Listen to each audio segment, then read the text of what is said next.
Viewers, আমি আছি শাকিল। তো ভিউয়ার্স, আমরা তো ইমুতে কারো না কারোর সাথে ভিডিও কলে কথা বলে থাকি। তো কথা বলার সময় আমাদের অপরজন পার্টনার যেন আমাদের ভিডিও কলে স্ক্রিন রেকর্ড না রাখতে পারে, সেটা আমার ইমুর সেটিংস থেকে কিভাবে আমি বন্ধ করে রাখবো, চলুন 1 মিনিটে দেখে নিই।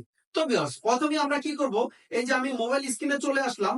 আসার পরে ভিউয়ার্স, প্রথমেই আপনাদের ইমুতে চলে যাবেন। এই যে ইমু দেখতেছেন, তো আমি এখন ইমুতে ক্লিক করলাম। করার পরে ভিউয়ার্স, এই যে উপরে দেখতেছেন প্রোফাইল, আপনাদের মোবাইলের প্রোফাইলে চলে যাবেন। তো এই যে কোণাতে ক্লিক করলাম। করার পরে ভিউয়ার্স, এই যে দেখতেছেন এই জায়গায় লেখা আছে সিকিউরিটি এন্ড প্রাইভেসি, আপনারা এই জায়গায় ক্লিক করবেন। তো আমি এই জায়গায় ক্লিক করলাম। করার পরে ভিউয়ার্স, এখন আপনারা কি করবেন, এই যে চ্যাট এন্ড কল প্রাইভেসি, এই জায়গায় আপনারা ক্লিক করবেন। তো আমি এই জায়গায় ক্লিক করলাম। করার পরে ভিউয়ার্স, এই যে দেখেন এই জায়গায় চলে এসেছে বড় স্ক্রিনশট ফর কল। তো এই জায়গা থেকে এটা অফ আছে, আপনারা কি করবেন, এটাকে এই যে অফ আছে এটাকে অন করে দিবেন। তো এই জায়গায় ক্লিক করলাম।